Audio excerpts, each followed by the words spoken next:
Kush e ndihmon nënën që kur nuk kërkon ndihmë? Në përpjekje për të shpëtuar vajzën e saj, ajo kalon kufirin midis të drejtës dhe të nevojshmes. Dhe zbulon se, ndonjëherë, është pikërisht te gabimi ku gjendet dëmshuria. Nëse kjo histori ju interesoj, mos harroni të abonoheni në kanalin ton dhe na tregoni nga cili qytet po na ndiqni, duke vazhduar. Ora me zile nuk arrinte kur të binte. Kamila zgjoi më parë, gjithmonë më parë, në një refleks që trupi e kishte mësuar nga nevoja. 4:30 e mëngjesit, ende errësir jashtë, dhe ajo ishte tashmë në këmbë, duke shkelur zbathur në dyshemen e ftohtë të asaj hapësire që mezi e meritonte emrin dhomë. Ishin 6 metra katror të ndarë me Sofian, vajzën e saj 1 vjeç e 3 muajshe, e cila flinte e mbledhur kruspull në dyshekun e hollë të shtrirë direkt mbi dyshemen prej çimentoje. Era hynte nëpër të çarat e dritares së thyrë, atë që i zoti i shtëpisë kishte premtuar se do ta rregullonte prej muajsh, dhe Kamila tërhiqte batanien e vjetëruar mbi trupin e vogël të vajzës, para se të fillonte një ditë tjetër. Nuk kishte pasqyrë në mur, por asaj nuk i duhej një e tillë për të ditur se çfarë do të shite. Rrath të zinj poshtë syve, flokët e mbledhur në një topuz të shtrënguar, duar të ashpra nga fërkimi i dyshemeve. Në moshën 24 vjeç, Kamila ndjente se mbante peshën e një jete të tërë lufte. Ajo jetonte në kombinat, në Tiranë, në një lagje ku shtëpitë grumbulloheshin mbi njëra tjetrën dhe autobusi vonoi 40 minuta vetëm për të arritur në Unazën e Madhe. Prej andej i duheshin edhe 2 autobusa të tjerë deri në blok, ku ndodhej vila në të cilën punonte si pastruese. Ajo hapi frigoriferin e vjetër që ja kishte dhënë një fqinje, dhe drita e dobët e brendshme zbuloi atë që ajo tashmë e dinte, bosh. Plotësisht bosh. Kishte vetëm një shishe plastike me ujë deri në gjysmë dhe një kuti të vogël me sheqer që e ruante në dollap. Kamila ndjeu stomakun t'i shtrëngoi, jo nga uria e saj, por nga ndërgjegjja e asaj që kjo nënkuptonte. Sofia do të zgjohej së shpejti, dhe çfarë mund t'i ofronte ajo? Ujë me sheqer, siç kishte bërë dje. Dhe pardje. Dhe një ditë më parë. Vajza ishte tepër e imët për moshën e saj, me sy të mëdhenj dhe kureshtar që dukeshin se kuptonin më shumë se ç'duhej. Kishte lindur para kohe, kaloi javë në terapi intensive neonatale, dhe që atëherë shëndeti i saj kërkonte kujdes të vazhdueshëm. Anemi kronike, i kishte thënë mjeku i qendrës shëndetësore. Kishte nevojë për hekur, vitamina, ushqim të pasur. Kamila e ruante recetën mjekësore të palosur në portofol sikur të ishte një dokument zyrtar i pafuqisë së saj. Fjalët teknike të shkruara aty ishin si dënime, suplement vitaminash, proteina cilësore, ndjekje periodike. Gjithçka që kushtonte para që ajo nuk i kishte. Të punonte me ditë i jepte pak para. Të punonte në shtëpi familjare me kontratë të rregullt, ishte një ëndër e largët që ishte realizuar vetëm 6 muaj më parë, kur kishte siguruar vendin në vilën e biznesmenit Kyle Basha. Një burr 35 vjeçar i lindur në Shqipëri, bir emigrantësh nga Libani, pronar i një kompanie ndërtimi që ngrinte ndërtesa komerciale në të gjithë qytetin. I pasur. Shumë i pasur. Dhe, sipas të gjithë punonisëve të tjerë, jashtëzakonisht kërkues dhe i ftohtë si akulli. Kamila Mezi ishte takuar me të në javët e para. Ajo arrinte herët, pastronte katet ndërsa ai ende flinte ose ishte i mbyllur në zyrë dhe largohej para drekës. Shtëpia ishte e pamas, me 3 kate, pishin, kopsh dhe një garazh që strehonte makina që ajo i shihte vetëm në revista. Çdo dhomë dukej sikur kishte dalë nga një revistë dekorimi, me mobilje të importuara, vepra arti në mure, tapete persiane që vlenin më shumë se sa do të fitonte ajo në vite. Dhe gjithçka gjithmonë e patëmet, gjithmonë e heshtur, gjithmonë e zbrazët nga jeta. Por paga ishte më e mira që kishte pasur ndonjëherë. 180.000 lekë plus abonementin e transportit. Nuk ishte shumë, por ishte fikse, dhe ajo nuk mund ta humbiste atë punë. Borxhet në farmaci grumbulloheshin, qiraja e prapambetur kërcënonte me dëbim, dhe pronarja e dhomës ku jetonin kishte trokitur në derë 3 herë atë javë. Kamila kishte premtuar se do të paguante në fund të muajit, por e dinte se nuk do t'ia dilte. Ishte e bllokuar në një llogari që nuk mbyllej kurrë, të fitonte pak, të shpenzonte për gjërat thelbësore, të mbetej pa asgjë dhe ta përsëriste. Atë mëngjes, ndërsa ngrohte ujin në një furnel të improvizuar për të bërë qullin e hollë që do të ishte mëngjesi i Sofias, Kamila mendoi për herë të mijtë se si kishte arritur deri aty. Kishte mbetur shtatzën në moshën 22 vjeç, nga një i dashur që ishte zhdukur sapo kishte mësuar për shtatzënin. Kishte tentuar të vazhdonte studimet, ndiqte një kurs teknik për infermieri në mbrëmje, por kur Sofia lindi para kohe dhe ju desh të shtrohej në spital, mësimet u bën të pamundura. E kishte ngrirë regjistrimin me premtimin se do të kthehej një ditë. Ajo ditë nuk kishte ardhur kurrë. Vajza u zgjua duke qarë, një e qarë e dobët që të thyente zemrën. Kamila e mori në krah, e përkundi, i këndoi me zë të ulët një ninull që nëna e saj ja kishte mësuar kur ishte fëmijë. Sofia u qetësua dalë ngadalë, duke mbështetur kokën e vogël në shpatullën e nënës, dhe Kamila mbylli sytë duke u përpjekur të mos shpërthente. Si t'ia shpjegonte një fëmijë kaq të vogël se mami nuk kishte ushqim? Si t'i thoshte se dashuria, sado e madhe të ishte, nuk mbushte barkun? I dha qullin e holluar, të bërë me 3 lugë niseshte dhe sheqer, dhe vëzhgoi Sofian ta pinte të gjithën me një uri të heshtur që dhimbte më shumë se çdo klithmë. Pastaj i ndërroi pelenën, i veshi rrobat më pak të vjetruara që kishte dhe pa orën. 5:40. Duhej të dilte pas 20 minutash për të kapur autobusin e parë. Dhe ishte në atë moment duke parë vajzën që shtrëngonte arushin e saj prej pelushit të zbehur, që realiteti e goditi si një grusht. Zonja Lulieta, fqinja që kujdesej për Sofian ndërsa ajo punonte, kishte udhëtuar në fshat për të vizituar motrën e saj të sëmurë. Do të qëndronte jashtë gjithë javën. Kamila nuk kishte askënd tjetër. Asnjë të afërm në Tiranë, asnjë mik që mund ta ndihmonte në atë moment. Kishte provuar ta merrte Sofian në punë një herë, muaj më parë, dhe ekonomistja e vilës e kishte bërë të qartë se kjo ishte e ndaluar. Punonjësit nuk duhet të sillnin probleme personale brenda shtëpisë së shefit. Nëse mungonte në punë, do të pushohej. Ishte kaq e thjeshtë. Dhe nëse pushohej, do të humbiste burimin e vetëm të ardhurave, qiraja do të kthehej në një borxh të papagueshëm, dhe nën e bij do të përfundonin në rrugë. Por nëse shkonte në punë, çfarë do të bënte me Sofian? Ta linte vetëm në atë dhomë? Një foshnjë 1 vjeçare? Vetëm mendimi për këtë, paniku i ngjitej Kamiljes në fytyrë si vrerë. Ajo ecte në rrath nëpër dhomën e vogël, duke marrë frymë thellë, duke u përpjekur të mendonte. Duart i dridheshin. Ora ecte përpara. Dhe atëherë, në një përzierje dëshpërimi dhe guximi të çmendur, një ide i kaloi në përmendje. E rrezikshme. E rrezikshme. Ndoshta vendimi më i keq që mund të merrte. Por, në atë moment, ju duk e vetmja rrugdalje. Kamila mori çantën e madhe të shpinës që përdorte për të marrë ushqimin dhe rrobat e ndërrimit, e zbrazi të gjithën, dhe e shtroi fundin me batanien më të butë që kishte. Vuri pelena, një biberon me ujë, arushin.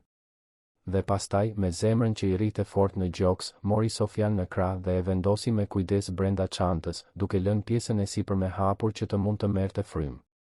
Vajza e pa me ata sy të mëdhenj, pa kuptuar, dhe Kamila i përshpëriti me zë të dridhur. Bia ime, mami do të bëj diçka. Ti do të rish shumë urtë, mirë? Do të jetë si një lojë.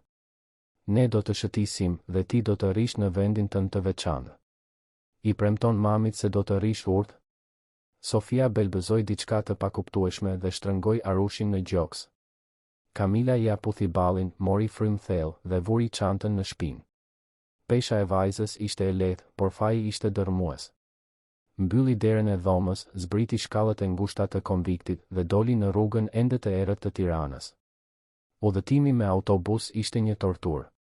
Çdo lëkundje, çdo frenim i fort e bënte Kamilën të shtrëngonte fort rripat e çantës, duke mbrojtur Sofian me trupin e saj. Vajza, për mrekulli, qëndroi e qetë, ndoshta e përkundur nga lëvizja ose thjesht tepër e lodhur për të protestuar. Kur më në fund zbritën në zonën e pasur të qytetit, dielli filloi të zbarte në horizont, duke ndriçuar rrugët e gjera, kopshtet e mirëmbajtura, vilat madhështore që dukeshin si nga një planet tjetër. Kamila eci pothuajse me vrap nëpër rrugicat e fundit, me zemrën që i rrite fort. Arriti në vilën e Kailbashës në 6:15 minuta para orarit zyrtar. Hyni nga dera e pasme, si gjithmonë, duke përdorur çelësin që i kishin dhënë ditën e parë. Shtëpia ishte e heshtur. Shefi ende flinte, ashtu si Mariana, ekonomistja, e cila jetonte në një ndërtesë të vogël në obor. Vetëm Gjergji, roja i natës, ishte zgjuar, por ai qëndronte në kabinën e hyrjes dhe rrallë qarkullonte nëpër shtëpi. Zbriti shkallët që çonin në bodrum, ku ndodhej depoja e materialeve të pastrimit. Ishte një hapësirë e ftohtë, me rafte metalike plot me produkte kimike, kova, fshesa, lecka. Rrallë zbriste dikush aty përveç saj. Kamila zgjodhi një cep të largët pas rafteve më të mëdha dhe improvizoi një fole me batanien. E nxori Sofian nga çanta me shumë kujdes, e shtriu mbi pëlhurën e butë dhe u gjunjëzua pranë saj. Dashuri, do të rish këtu pak, mirë? Mami do të punoj atje lart, por kthehet shpejt për të parë. Ti do të luash me Arushin, do të jesh e mirë. Të lutem, dashuria ime, të lutem. Sofia hapi gojen, futi gishtin e madh në gojë dhe mbylli sytë e vegjël. Kamila qëndroi aty për minuta të tëra, vetëm duke vëzhguar, duke gdhendur atë imazh në kujtesë sikur të ishte hera e fundit. Pastaj u ngrit, u ngjit në shkallë dhe filloi punën e ditës me peshën e një guri gjigant në gjoks. Çdo minutë ishte torturë. Ndërsa fshinte dyshemen e sallonit, mendja e saj ishte në bodrum. Ndërsa pastronte xhamat e verandës, imagjinonte Sofian duke u zgjuar, duke qarë, duke u zvarritur nëpër dyshemen e ftohtë. Çdo zhurmë që dëgjonte, çdo derë që hapej, çdo zë që i honte nëpër shtëpi e bënte të dridhej nga frika. Po sikur dikush të zbriste në bodrum. Po sikur vajza të fillonte të qante me zë të lartë. Po sikur t'i zbulonin. Rreth orës 9 të mëngjesit, Kamila gjeti një justifikim për të zbritur. I tha Marianës se i duhej të merrte më shumë produkte pastrimi dhe zbriti shkallët pothuajse me vrap. Sofia ishte zgjuar, duke parë përreth me një shprehje të hutuar, sytë e vegjël të përlotur. Kur pa nënën, zgjati krahët e vegjël dhe Kamila e mori në krah, duke e përkundur, duke i përshpëritur fjalë ngushëllimi. Gjithçka është në rregull, dashuria ime, mami është këtu. Ti ishe kaq trime. Kaq trime. I ndëroi pelenën shpejt, i dha ujë, e përkëdheli. Sofia u kap pas qafës së nënës me një forcë jo proporcionale me madhësinë e saj dhe Kamila ndjeu lotët t'i rridhnin nëpër fytyrë. Por nuk mund të vonohej. Nuk mund të ngrinte dyshime. E shtriu vajzën përsëri në batanie, i la Arushin pranë dhe u ngjit lart, duke fshirë lotët me shpinën e dorës. Dita u zvarrit si një përjetësi. Kamila zbriti në bodrum edhe 3 herë të tjera, gjithmonë me justifikime të ndryshme, gjithmonë me zemrën në fyll. Në kuzhinë u takua me Dritën, kuzhinieren, një grua në moshë të mesme me një pamje amësore dhe shikim të vëmendshëm. Drita vuri re fytyrën e zbeth të Kamilës, sytë e kuq, dhe e pyeti nëse ishte gjithçka në rregull. Ke një pamje të tmerrshme, vajzë. Po ndihesh keq? Vetëm lodhje, zonja Drita. Nuk kam fjetur mirë sonte. Kuzhinierja rudhi vetullat, por nuk insistoi. Në vend të kësaj, mbështolli në një pecet disa fruta dhe bukë që do të mbeteshin nga mëngjesi dhe ja zgjati Kamilës. Merri këto. Gjithsesi do të hidhen. Dhe ha diçka, dëgjove? Nuk ka kuptim të punosh me stomak bosh. Kamila e falenderoi me një nyj në fyt dhe e futi pakon në çantë. Nuk ishte për të. Ishte për Sofian. Zbriti në bodrum në pushimin e drekës dhe pa vajzën të hante lule shtrydhe dhe copa buke franceze me një pangopsi që të coptonte shpirtin. Sofia hante sikur të mos kishte parë kur ushqim të vërtet dhe ndoshta nuk kishte parë vërtet, jo në ditët e fundit. Kamila e mbajti vajzën në krah, e pa të përtypej dhe të gëlltitej dhe për herë të parë atë mëngjes fernal ndjeu një lehtësim minimal. Të paktën kishte ngrënë. Të paktën nuk do të vuante nga uria sot. Por lehtësimi zgjati pak. Sepse kur mungonin vetëm 40 minuta deri në fund të turnit, kur Kamila tashmë po numëronte minutat për të marrë Sofian dhe të largohej, ndodhi më e keqja. Ajo ishte në katin e dytë, duke pastruar me fshesë me korrent tapetin e korridorit, kur e dëgjoi. Një klithmë. Jo, nuk ishte një klithmë.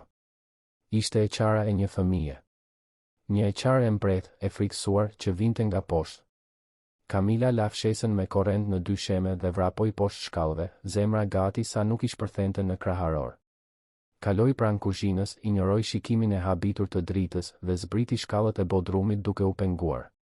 Por kur arriti poshtë, depoja ishte bosh. Batania vazhdonte të ishte në cep. Arushi i rënë në dysheme. Por Sofia nuk ishte aty. Paniku erdhi si një val. Kamila vrapoi përsëri drejt shkallëve, u ngjit, kaloi përsëri pranë kuzhinës. Drita bërtiti diçka, por ajo nuk e dëgjoi. Mund të mendonte vetëm për një gjë, ku ishte vajza e saj. Ku? Dhe atëherë e pa. Në hollin e hyrjes së katit të parë, në këmbë në mes të dy shemesë së madhe prej mermeri, ishte Sofia. E vogël, me rrobat e zhubrosura, flokët e shprishur, duke shtrënguar arushin e vjetër në gjoks. Dhe përballë saj, i gjatë, i patëmet, me kostum të errët dhe një shprehje padyshim të ftohtë, ishte Kyle Basha. Biznesmeni e shikonte fëmijën me një përzierje habie dhe diçkaje që Kamila nuk arriti ta identifikonte. Nuk ishte zemërim. Nuk ishte neveri. Ishte diçka më e thellë, më e dhimbshme. Dhe kur ai ngriti sytë dhe pa Kamilën të ndalur në krye të shkallëve, koha ngriu. Kamila zbriti me vrap, duke rëshitur në këmbët e saj dhe kapi Sofian në krah me një dëshpërim shtazarar. Vajza filloi të qante, e friksuar nga intensiteti i përqafimit, dhe Kamila ra në gjunjë në dyshemen e mermert, duke shtrënguar vajzën në gjoks sikur të donte ta shkrinte me trupin e saj. Fjalët dolën në një vërshim të pakontrolluar, të ndërprera nga dënese. Më falni, zotëri. Më falni, ju lutem.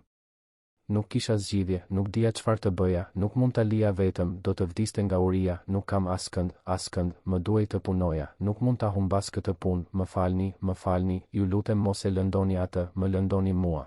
Më pushoni nga puna, por mos i bëni asgjë asaj, ajo është e pafajshme, ajo nuk ka asnjë faj.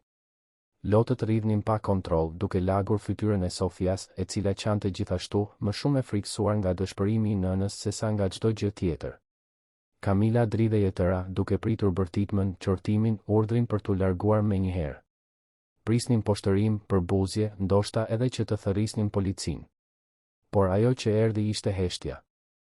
Kyle Basha qëndroi i palvizur për sekonda të tëra, duke parë atë skenë, atë grua në gjunjë në dyshemen e shtëpisë së tij, e përqafuar me një fëmijë të kequshyer dhe të friksuar. Shpreha e tij ishte e padepërtueshme, por diçka kishte ndryshuar në shikimin e tij. Diçka e vjetër dhe e dhimbshme ishte zgjuar. Ai bëri një hap përpara. Kamila u mblodh kruspull, duke mbrojtur Sofian me trupin e saj. Por ai nuk bërtiti. Nuk e përzuri. Në vend të kësaj, tha vetëm 2 fjalë, me një ton të ulët dhe të kontrolluar. Ngrihuni. Kamila u bind, duke u dridhur, duke mbajtur vajzën aq fort sa i dhimbnin krahët. Kyle e vëzhgoi për një moment tjetër, pastaj u kthye dhe eci drejt kuzhinës. Kamila mbeti e paralizuar, pa kuptuar. Ai u ndal te dera dhe pa prapa. E jani. Nuk ishte një kërkesë. Ishte një urdhër. Dhe Kamila, pa alternativë, e ndoqi. Në kuzhinë, Kyle hapi frigoriferin e madh, mori fruta, djath, bukë, qumësht. I vendosi të gjitha mbi banakun e mermert me lëvizje të sakta, pothuajse mekanike, dhe përgatiti vetë një pjatë. Kamila vëzhgonte në heshtje, pa kuptuar se çfarë po ndodhte. Ai e vendosi pjatën mbi tavolinë dhe i bëri një shenjë Sofias. Drita, e cila po shihte gjithçka nga dera me sy të zgurdulluar, solli një karrige fëmijësh që ishte ruajtur në një dollap të lartë. Kyle mori karrigen, e vendosi në tavolinë dhe priti. Kamila, ende duke u dridhur, e uli Sofian aty. Vajza, me një uri të pangopur, filloi të hante.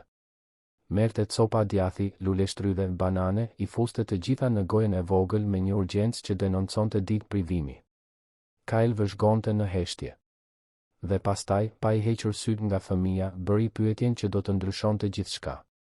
Pse nuk kërkove ndihmë? Kamila gëlltiti pështymën. Zëri i doli i dobët, i dridhur. Shefi nuk ka detyrim të di për jetën e punonjësit, zotëri. Unë vetëm kisha nevojë të punoja. Nuk kisha ku ta lija. Fqinja që kujdeset për të udhëtoj, dhe unë nuk kam askën tjetër. Nëse mungoja, do të humbisja punën. Nuk mund ta humbas punën, zotëri. Nuk kemi asgjë tjetër. Vetëm këtë punë. Atëherë mendove se ishte më mirë të fshije një fëmijë në bodrum? Akuza ishte e qartë në zërin e tij, por nuk kishte bërtitëm. Kamila uli kokën, lotët duke u kthyer. E di që ishte gabim. E di. Por nuk dija çfarë të bëja. Ajo është e sëmur, zotëri. Ka anemi. Ka nevojë për ilaçe, për ushqim të mirë. Dhe unë nuk kam para për asgjë nga këto. Farmacia nuk më lë më të blej me lisë. Qiraja është e prapambetur. Nuk kemi ushqim në shtëpi prej 3 ditësh. Kam provuar gjithçka, por nuk ka rrugë dalje. Doja vetëm që ajo të mos vuante nga uria. Vetëm kaq. Heshtja që pasoi ishte e rëndë, e ngarkuar me diçka që Kamila nuk arrinte ta emërtonte. Kyle vazhdoi të shikonte Sofian, e cila tani hante më ngadalë, e kënaqur, me fytyrën e vogël të lyer me banane dhe lule shtrydhe. Dhe pastaj ai tha diçka që Kamila nuk do ta priste kur ta dëgjonte. Edhe unë kam pasur një vajzë. Fjalët dolën të ulta, pothuajse të padëgjueshme. Kamila ngriti syt, e habitur. Kyle nuk e shikonte atë. Shikonte vajzën, por shikimi i tij ishte i largët, i humbur diku në të kaluarën. Ajo do të ishte në moshën e këtij fëmije tani. Po të ishte gjallë. Ajri dukej sikur u thith nga kuzhina. Edhe drita, e cila ishte ende te dera, mbeti e palvizur. Kyle vazhdoi, zëri i tij i fortë por i ngarkuar me një dhimbje të vjetër. Gruaja ime vdiq në lindje. Foshnja nuk mbijetoi. 2 vjet më parë. Që atëherë, unë i shmang fëmijët. Shmang çdo kujtim. E kam kthyer këtë shtëpi në një mauzole. Punoj 12-14 orë në ditë, vetëm për të mos menduar. Vetëm për të mos ndjerë. Ai më në fund e pa Kamilen, dhe për herë të parë ajo pa diçka njerëzore në ata sy të errët. Pa dhimbje. Pa humbje. Pa një burr që kishte ndërtuar mure aq të larta rreth zemrës së tij sa as ai vet nuk mund t'i kalonte më. Dhe tani shfaqesh ti, e dëshpëruar, duke fshehur një fëmijë në bodrumin e shtëpisë sime. Duke rrezikuar gjithçka. Duke bërë gjën më të çmendur të mundshme. Të gjitha sepse dashuria e një nëne nuk lë vend për dorëzim. Kyle mori frym thellë, sikur pesha e asaj bisede ta raskapiste, dhe mori një vendim që do të jehonte gjatë gjithë jetës së 3 personave në atë kuzhinë. Ti nuk do të pushohesh nga puna. Dhe kjo vajzë nuk do të fshihet më. Kamila puliti syt, pa kuptuar. Kyle vazhdoi, tani me një ton më të fortë, më praktik, sikur po mbyllte një marrëveshje biznesi. Nga nesër, ajo qëndron këtu ndërsa ti punon. Ka një dhomë bosh në katin e dytë, pranë bibliotekës. Do të siguroj një dado. Ushqim të përshtatshëm. Çfarëdo që të jetë e nevojshme. Dhe ti do të më sjellësh të gjitha recetat mjekësore dhe faturat e prapambetura që ke. Do t'i zgjidhim këto. Kamila mbeti e paralizuar, duke menduar se kishte dëgjuar gabim. Kjo nuk mund të ishte e vërtetë. Shefat nuk i bënin këto gjëra. Askush nuk i bënte këto gjëra. Duhet të ishte një shaka, duhet të ishte një lloj kurthi. Nuk po kuptoj, zotëri. Më dëgjove fare mirë. Por pse? Pse do ta bënit këtë, zotëri? Kyle e pa përsëri Sofian, e cila tani luante me copa buke mbi tavolinë, e pavetëdijshme për bisedën e të rriturve. Dhe kur u përgjigj, zëri i tij kishte një cenueshmëri që Kamila nuk do ta imagjinonte kur se ekzistonte te ai burr. Sepse të shoh këtë fëmijë të uritur më bën të kujtoj vajzën që nuk e mbajta kur në krah. Dhe nëse e ndihmoj atë, nëse të ndihmoj ty, ndoshta mund të flej një natë pa makthe. Nuk po bëj bamirësi. Po përpiqem të gjej një mënyrë për të vazhduar të jetoj. Ditët që pasuan ishin si të jetoje brenda një ëndre nga e cila Kamila kishte frikë të zgjohej. Të nesërmen në mëngjes pas asaj bisede në kuzhinë, ajo arriti në vilë me Sofian në krah, ende dyshuese, ende duke pritur që Kyle të ndryshonte mendje. Por ai nuk ndryshoi. Ishte në hollin e hyrjes kur ato arritën, tashmë i veshur me kostum të patëmet, çantë ekzekutive në dorë, gati për të dalë për punë. Ai e pa Sofian, e cila ishte kapur pas qafës së nënës me ndrojtje, dhe i bëri një shenjë të shkurtër me kokë Kamilës. Mariana do t'ju tregoj dhomën. Dadoja arrin në orën 10. Për çdo gjë që të nevojitet, vetëm njofto. Dhe doli, pa pritur përgjigje, duke lënë pas një gjurmë parfumi të shtrenjtë dhe një ndjenjë jo reale që e trullosi Kamilën. Mariana, ekonomistja, një grua rreth të 50-ave me një qëndrim të ngurtë dhe shikim dyshues, e çoi Kamilën në katin e dytë. Hapi derën e një dhome që ndodhej pranë bibliotekës dhe Kamila ndjeu këmbët t'i dridheshin. Dhoma ishte më e madhe se e gjithë shtëpia ku jetonin. Kishte një krevat tek me një tent të bardhë, një garderobë druri të çelët, një poltron të rehatshme pranë dritares, rafte bosh që prisnin libra dhe lodra. Dritarja shikonte nga kopshti dhe drita e diellit hynte bujarisht duke ndriçuar çdo cep. Zotëria urdhëroi të bliheshin disa gjëra, tha Mariana, duke treguar kutitë e grumbulluara në cep. Roba, pelena, lodra. Tha që ti zgjedh se çfarë do t'i shërbej. Kamila nuk mundi të fliste. Vetëm pohoj me kokë, me sytë e përlotur.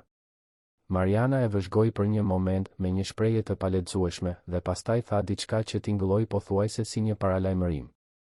Nuk e di se çfarë i bëre për ta bindur zotin Kyle, por ai nuk është njeri që bën bamirësi. Nëse po e bën këtë, ka një arsye. Dhe cila do qoftë kjo arsye, shpresoj që të mos e abuzosh me vullnetin e tij të mirë. Kamila gëlltiti pështymën dhe u përgjigj me zë të fortë, pavarësisht dridhjes. Nuk dua të abuzoj me asgjë. Dua vetëm të punoj dhe të kujdesem për vajzën time. Asgjë më shumë. Mariana pohoi me kokë, ende dyshuese, dhe doli nga dhoma, duke e lënë Kamilën vetëm me Sofian. Vajza, kureshtare, tashmë po zvarritej në përdyshemen e pastër, duke prekur gjithçka me duart e saj të vogla, duke lëshuar tinguj kënaqësie. Kamila u ul në krevat duke ndjerë butësinë e dyshekut, aq të ndryshëm nga dysheku i holl në dyshemen e dhomës me qira, dhe la lotët më në fund të rridhnin. Nuk ishin lot trishtimi. Ishin lot lehtësimi. Frike. Mirënjohjeje. Faji. Të gjitha në të njëjtën kohë. Dadoja arriti saktësisht në orën 10.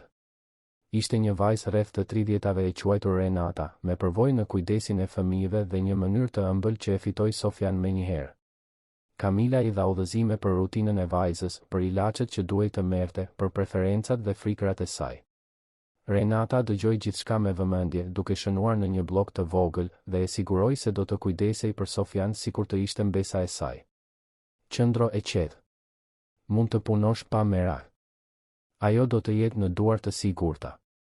Por nuk ishte e lehtë ta linte Sofian aty dhe t'u kthehej punëve. Kamila ngjiste shkallët çdo gjysmë ore me justifikimin se do të merrte ndonjë produkt pastrimi, vetëm për të përgjuar nga dera gjysmë e hapur dhe për të parë vajzën duke luajtur me bloqe me ngjyra, duke ngrënë pure ushqyese, duke i buzëqeshur Renatës. Ishte surreale. Ishte tepër e mirë për të qenë e vërtetë. Dhe ndoshta pikërisht për këtë, Kamila nuk arrinte të relaksohej plotësisht.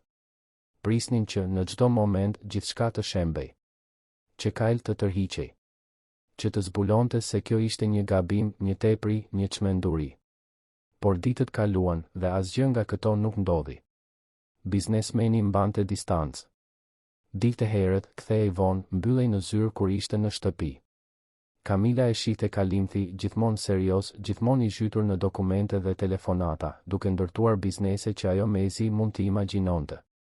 Ai kur nuk ngjitej në katin e dytë. Kur nuk pyeste për Sofian. Ishte sikur të kishte krijuar atë hapësirë mbrojtjeje dhe kujdesi, por nuk donte t'i afrohej, duke pasur frikë se afërsia do të thyente diçka brenda tij.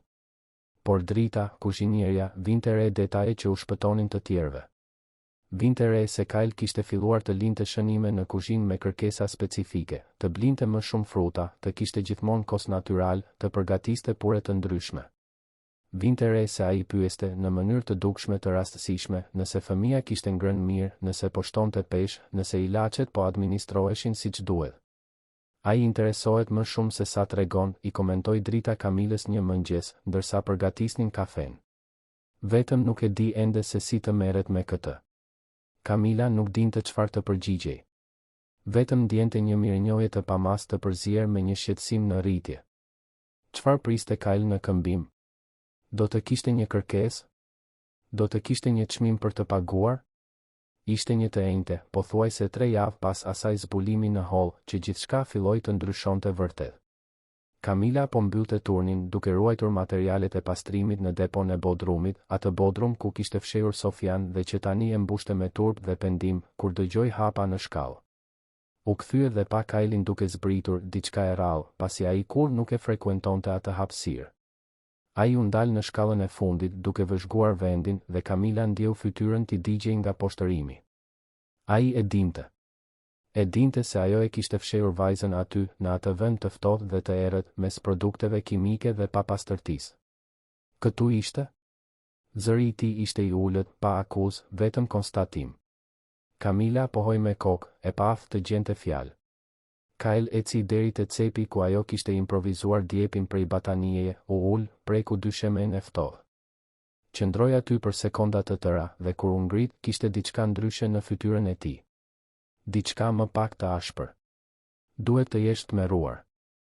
Nuk ishte një pyetje, por Kamila u përgjigj gjithsesi, zëri duke ju thyer. U tmerrova. Çdo minutë që kalonte, mendoja se dikush do ta zbulonte. Se ajo do të qante me zë të lartë. Se diçka e tmerrshme do të ndodhte.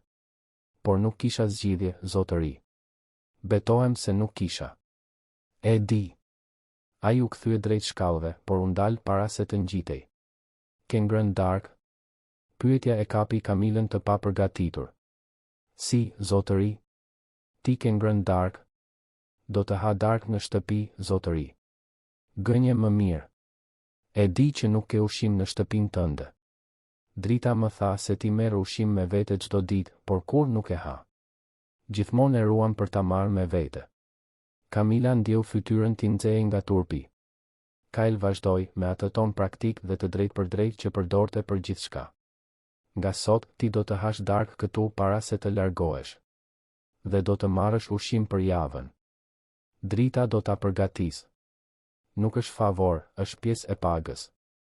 Një punonjes i ushqyer mirë punon më mirë. Por zotëri, nuk është e negociueshme. Dhe unë gjit në shkallë para se ajo të mund të protestonte, duke e lënë Kamilën vetëm në bodrum, me zemrën që i rritë shpejt dhe një ndjenjë të çuditshme në gjoks. Diçka që nuk arrinte ta emërtonte, por që i ngjante rrezikshëm shpresës. Atë natë, Kamila hëngri darkë në kuzhinë me dritën, një vakt i thjesht por i bollshëm, oriz, fasule, biftek, sallat, lëng. Hëngri ngadalë, duke shijuar çdo kafshat, duke u përpjekur të mos qante nga mirënjohja. Drita e vëzhgonte me një buzëqeshje diskrete dhe kur mbaroi, paketoi ushqime për gjithë javën në enë termike, me etiketa që tregonin ditët. Ai nuk e bën këtë për këdo, e di? Komentoi Drita ndërsa rregullonte enët në një çantë. Në 2 vjet që punoj këtu, kur nuk e kam parë të interesohet kështu për askën. Pse mendoni se po e bën këtë? Drita fshiu duart në përparse dhe e pa Kamilën me ata sy me përvojë që kishin parë shumë gjëra në jetë. Sepse vajza jote zgjoi diçka tek ai që ai mendonte se kishte vdekur bashkë me familjen e tij. Dhe sepse ti, vajzë, tregove një guxim që ai e njeh dhe e respekton. Kyle mund të jetë i ftohtë, por nuk është i padrejtë. Ai e di se çfarë do të thotë të humbasësh gjithçka. Dhe mendoj se nuk do të shoh më askën të humbas nëse mund ta shmang. Muajt kaluan dhe atmosfera e vilës ndryshoi. Sofia rritej dukshëm më e shëndetshme, me faqe të kuqe, sy të shndritshëm, të qeshura të lehta. Shtonte peshë, zvarritej me më shumë forcë, filloi të hidhte hapat e parë të pasigurt duke u mbajtur pas mobiljeve.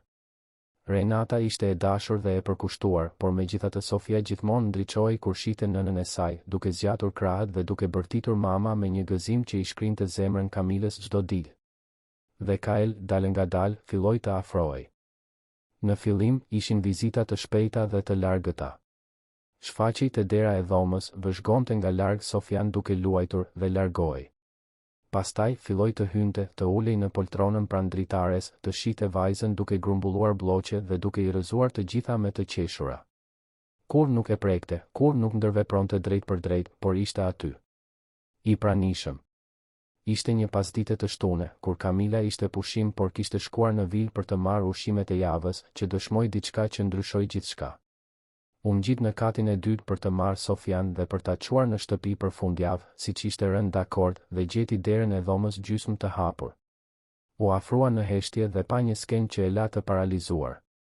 Kyle ishte ulur në dysheme, me kostum e gjithçka, me Sofian në krah.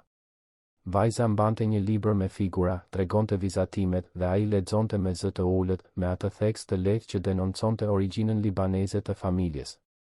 Sofia qeshte, prekte fytyrën e tij me duart e vogla, tërhiqte kravatën. Dhe ai e linte me një shprehje në fytyrë që Kamila nuk e kishte parë kurrë më parë. Butësi. Dhimbje. Dashuri. Po të ishit në vendin e Kamilës në atë moment, do të kishit hyrë në dhomë apo do të kishit pritur pak më shumë për të mos e prishur atë çast? Na tregoni në komente, sepse çdo zgjedhje mund të ndryshojë gjithçka. Kamila qëndroi aty, e fshehur në korridor, duke vëzhguar.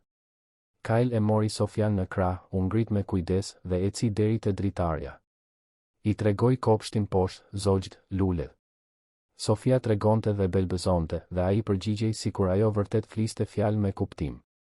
Ishte një bisedë vetëm e tyre, një moment lidhjeje të pastër që nuk kishte nevojë për gjuhë. Dhe ishte në atë çast që Kamila e kuptoi. Kyle nuk po ndihmonte vetëm një punonjëse të dëshpëruar. Po shëronte plagën e tij.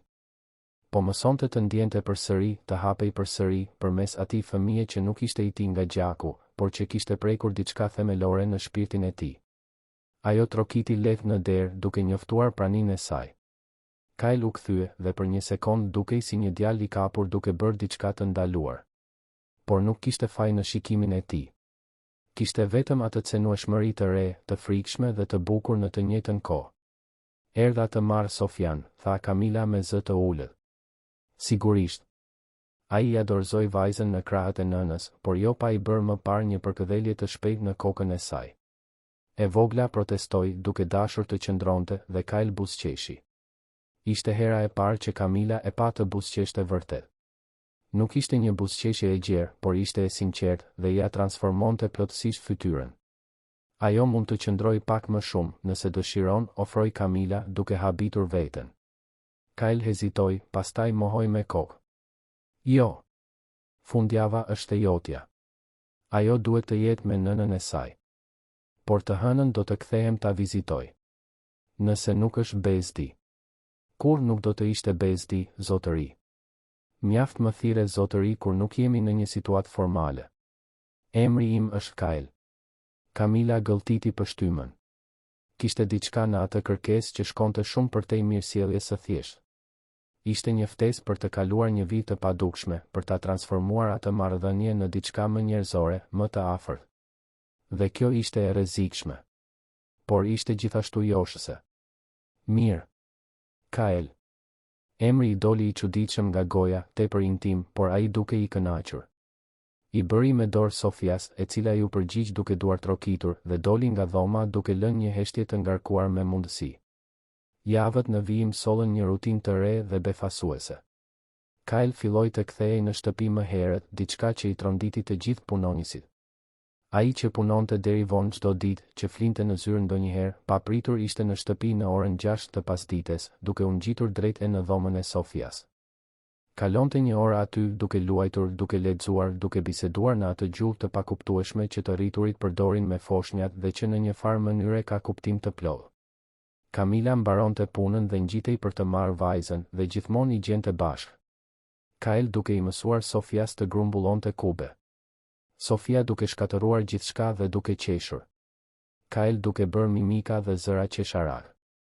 Sofia duke imituar me një përsosmëri komike. Dhe dalë nga dalë, ato vizita filluan të përfshinin edhe Kamilën.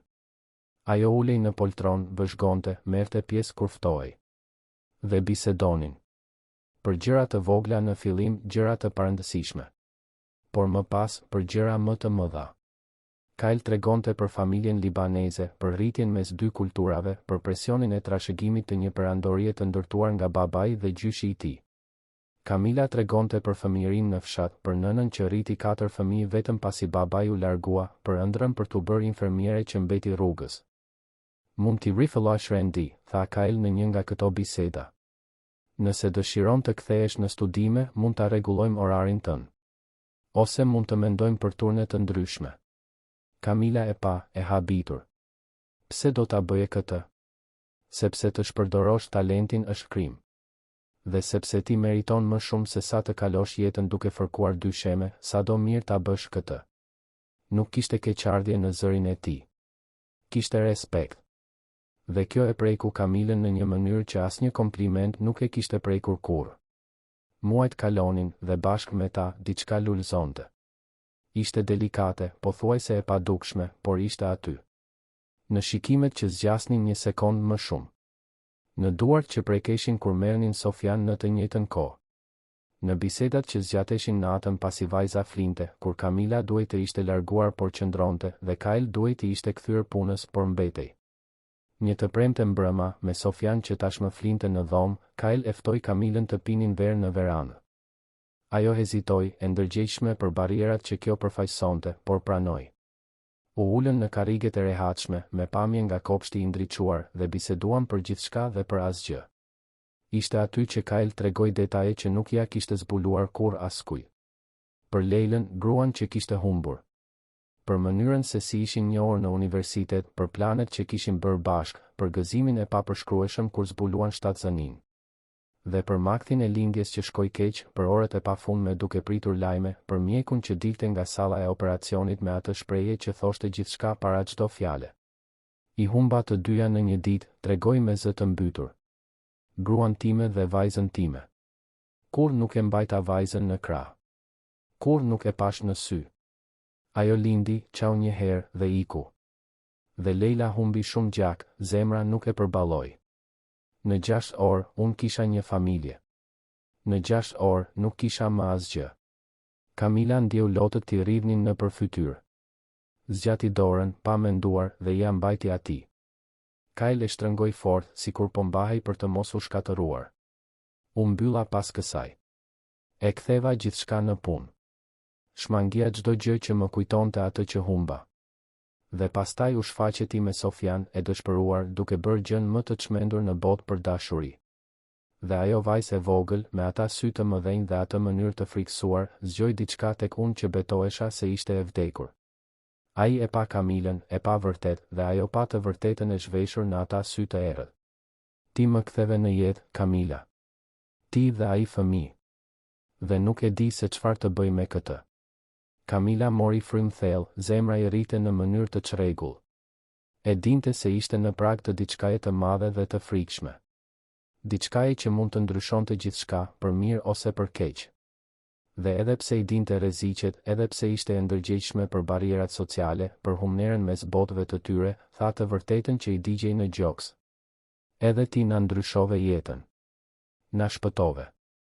Dhe nuk di si të merrem me këtë. Sepse ajo që po ndiej shkon shumë për te i mirënjohjes, Kyle. Dhe kjo më të meron. Sytë e tij u zgjeruan lehtë, habi dhe diçka tjetër kaloi nëpër ta. Ai ja lëshoi dorën, u ngrit, eci deri në skajin e verandës. Qëndroi aty me shpinë dhe Kamila mendoi se kishte prishur gjithçka. Se kishte shkuar shumë larg. Se ai do t'i kërkonte të largohej dhe të mos kthehej më kurrë. Por pastaj ai u kthye dhe kishte një intensitet në shikim që e la pa frym. Edhe unë. Edhe mua më të meron kjo. Sepse nuk duhet ta ndiej këtë. Sepse ti punon për mua. Sepse botët tona janë krejtësisht të ndryshme. Sepse njerëzit do të gjykojnë, do të flasin, do të shkatërrojnë. Dhe unë nuk dua të ekspozoj ndaj kësaj. Nuk dua që Sofia të rritet duke dëgjuar komente dashakeqe. Kamila u ngrit gjithashtu, eci drejt tij me zemrën në fy.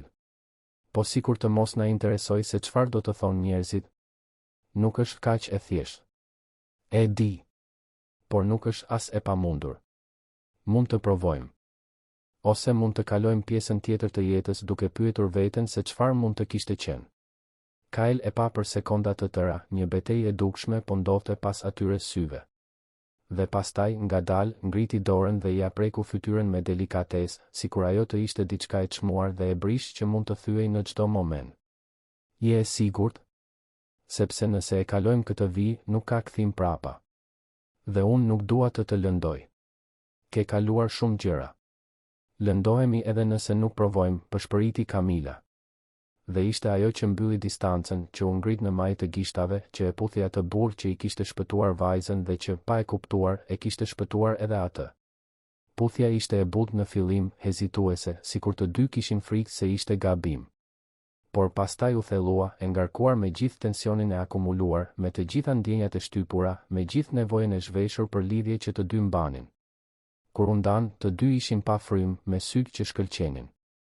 Kyle ja mbështeti ballin në të sajin, duke marrë frym thellë. Nëna ime do të çmendet kur ta marrë vesh. Kamila qeshi, një e qeshur nervoze dhe e lehtësuar. Edhe imja. Po të ishte ende gjallë.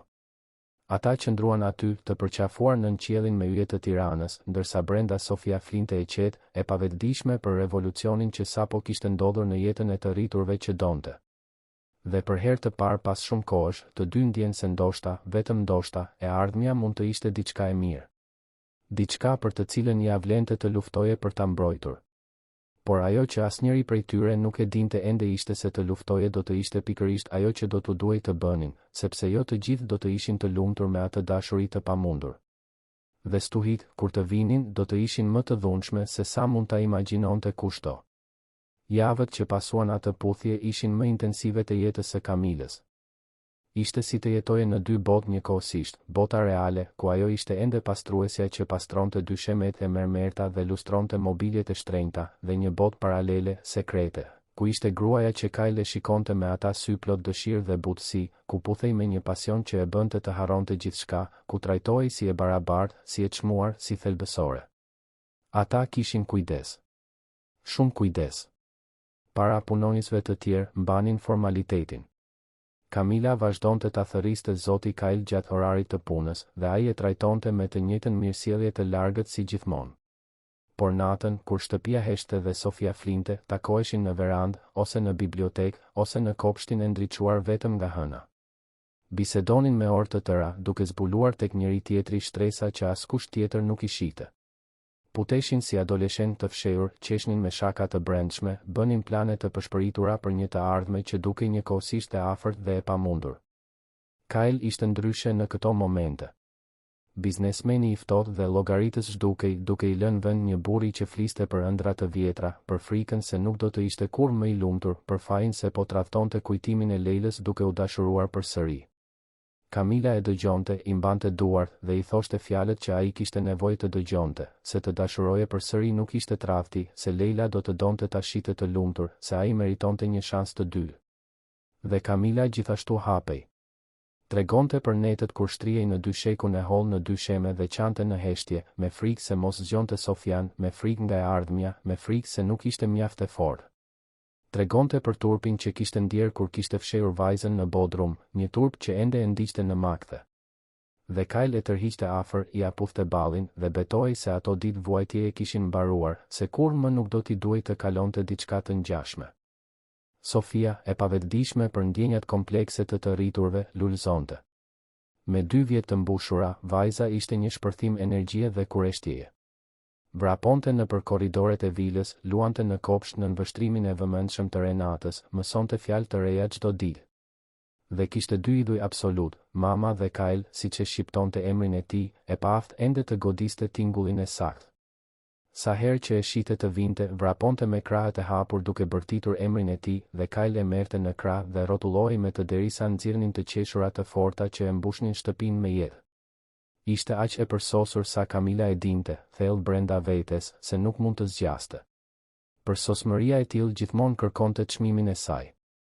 Dhe çmimi erdhi një të shtunë në mëngjes, pa paralajmërim, si një uragan që fshin gjithçka përpara. Kamila nuk punonte të shtunave, por Kyle e kishte ftuar për drek në vilë. Diçka diskrete, vetëm të tre, një përpjekje për të krijuar kujtime familjare jashtë kontekstit të punës. Ajo kishte pranuar, e entuziazmuar dhe nervoze, kishte veshur fustanin më të mirë që kishte, i kishte krejur flokët Sofias me një fjongo roz dhe arritën bashkë në vilë në mesdit. Ajo që nuk prisnin ishte të gjenin një makinë luksoze argjendi të parkuar në hyrje. Një Mercedes-Benz vezullues që Kamila nuk e kishte parë kurrë më parë.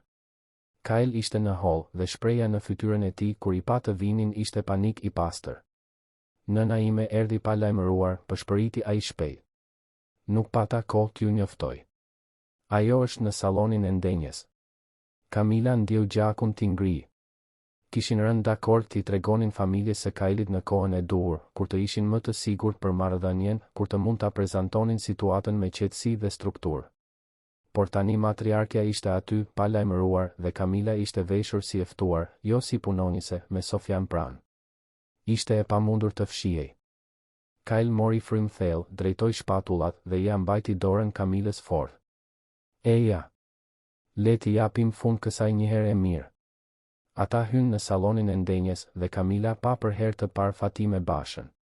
Ishte një grua rreth të 60-tave, elegante si një mbretëresh, me flokë të errët të mbledhur në një topuz të patëmet, bizhuteri diskrete por të shtrenjta, rroba që bërtisnin sofistikim.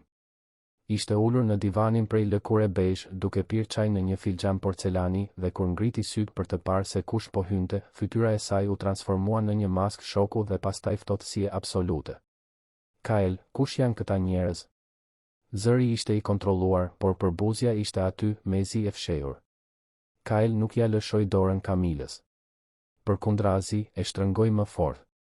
Mami, kjo është Camila. Dhe kjo është Sofia, vajza e saj.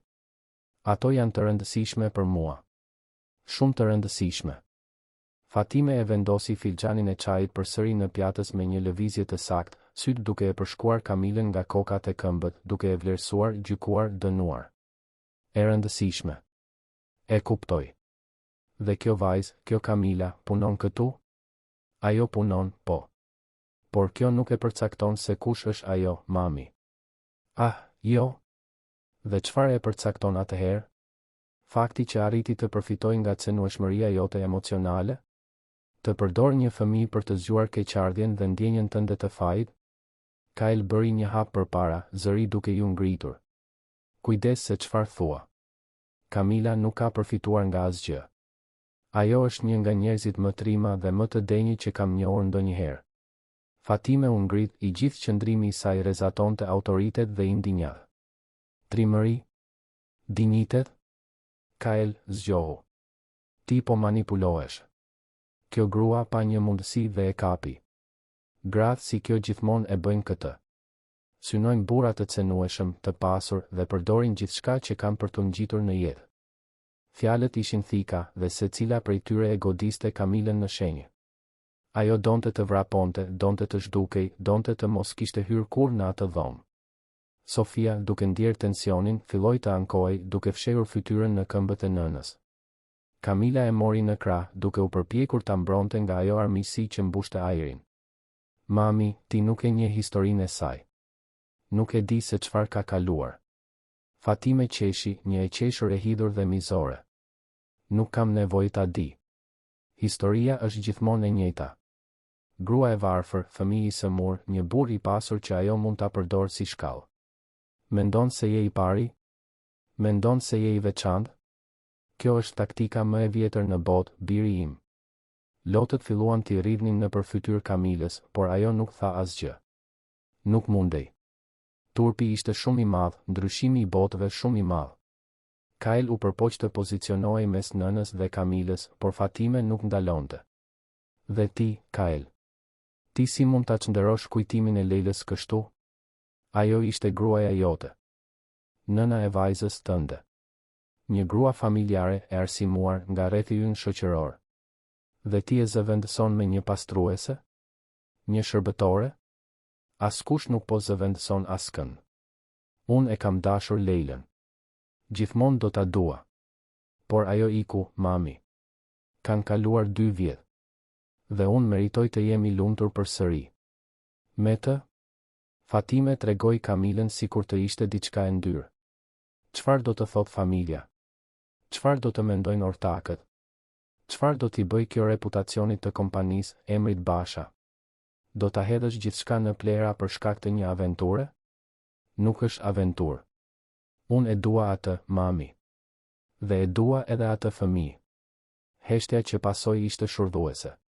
Fatime e pa djalin e saj sikur të mos e njihte. Sikur ai sapo t'i kishte dhënë një shuplar. Ti je çmendur. Plotësisht je çmendur. Ajo mori çantën, rregulloi pallton dhe eci drejt derës. Por para se të dilte, u kthye një herë të fundit, syt të fiksuar te Camila. Ti arrite atë që doje. Urime. Por mos mendo se do të pranohesh. Mos mendo se do të hysh në këtë familje. Ti gjithmonë do të jesh ajo që je, një oportuniste që përfitoi nga një burr në zi. Dhe ky fëmijë? Ajo do të rritet duke dëgjuar këtë. Do të rritet duke ditur se nëna e saj është gruaja që shkatërroi reputacionin e një familjeje të respektuar. Mendoje mirë nëse kjo është ajo që do për të. Dhe doli duke përplasur derën aq fort sa bëri që dritaret të dridheshin. Heshtja që mbeti ishte toksike. Sofia qante hapur tani, e friksuar, dhe Camila përpiqej ta qetësonte, por duart e saj dridheshin. Kyle u afrua, u përpoq t'i prekte fytyrën, por ajo u tërhoq. Kamila, mos e dëgjo atë. Ajo e ka gabim. Ajo nuk të njeh. Por ajo e njeh botën, përshpëriti Kamila, zëri i thyrë. Ajo e njeh realitetin. Dhe gjithçka që tha është e vërtetë. Unë jam një pastruese, Kyle. Ti je një biznesmen milioner. Ne nuk jemi nga e njëjta botë. Kur nuk do të jemi. Nuk më intereson nga cila botë je. Më intereson se kush je ti, por u intereson njerëzve të tjerë. I intereson familjes tënde. Ortakëve të tu. Miqve të tu. Dhe një ditë do t'i interesoj Sofias. Ajo do të rritet duke u treguar me gisht si vajza e oportunistes. Si e huaja. Nuk mund t'ia bëj këtë asaj. Kamila, të lutem. Por ajo tashmë po tërhiqej drejt derës, duke mbajtur Sofian fort, lotët duke i erësuar shikimin. Nëna jote ka të drejtë për një gjë. Unë e përdora vajzën time për të zgjuar keqardhjen tënde. E fsheha në një bodrum të ndyrë të shtëpisë tënde. Bëra gjën më të dëshpëruar të mundshme. Dhe tani, nëse vazhdoj këtu, nëse ne vazhdojmë bashkë, gjithmonë do të ma përplasin këtë në fytyrë. Gjithmonë. Dhe unë nuk e dua këtë për veten time. Dhe veçanërisht nuk e dua këtë për të. Kyle u përpoq ta mbante, por Kamila tashmë po vraponte jashtë shtëpisë, me Sofian që qante në krahët e saj, me zemrën e coptuar në mijëra pjesë. Vrapoi nëpër rrugë, duke injoruar shikimet kurioztare të rojeve, të njerëzve që kalonin. Vrapoi deri në bulevard, mori autobusin e parë që erdhi dhe u ul në fund, duke përkundur vajzën, duke u përpjekur të merrte frym. Fjalët e Fatimes i jehonin në mendje si një mantër mizore, oportuniste, interesagjie, shkatëruese reputacionesh. Dhe pjesa më e keqe ishte se një pjesë e Kamilës e besonte. Një pjesë e saj gjithmonë e kishte ditur se kjo ishte tepër e mirë për të qenë e vërtetë. Se vajzat si ajo nuk përfundonin me funde të lumtura. Se dashuria nuk i kalonte humnerat sociale kaq lehtë. Atë natë, në dhomën e vogël që tani dukej më e ngushtë se kur pas muajsh të tëra duke jetuar në hapësirën e vilës, Kamila mori vendimin më të vështirë të jetës së saj.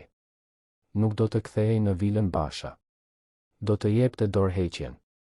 Do të zhdukej. Ishte më mirë kështu. Për Kailin. Për reputacionin e tij. Për Sofian. Për të gjithë. Të hënën, dërgoj një mesazh të shkurtër dhe të drejtë për drejtë, nuk mund të punoj më aty. Faleminderit për gjithçka. Ju uroj lumturi. E bllokoj numrin e tij para se ai të mund të përgjigjej. La çelsat e vilës në recepcionin e ndërtesës komerciale të kompanisë së ndërtimit bashkë me një letër dorëheqjeje. Dhe pastaj bëri të paimagjinueshmen, ndërroi numrin e telefonit, u transferua në një lagje tjetër, një vend edhe më të largët, një dhomë edhe më të vogël, dhe gjeti punë si arktare në një supermarket lagjeje. Ditët zvarriteshin të hirta dhe të dhimbshme. Sofia qante vazhdimisht duke pyetur për Kailin dhe Kamila nuk dinte çfarë t'i përgjigjej. Thoshte se ai ishte në udhëtim, se do të kthehej së shpejti, gënjeshtra që i rëndonin në ndërgjegje, por që dukeshin më të durueshme se e vërteta, se ajo ishte dorëzuar. Se kishte ikur. Se e kishte lënë dashurinë të ikte sepse nuk kishte ditur të luftonte për të.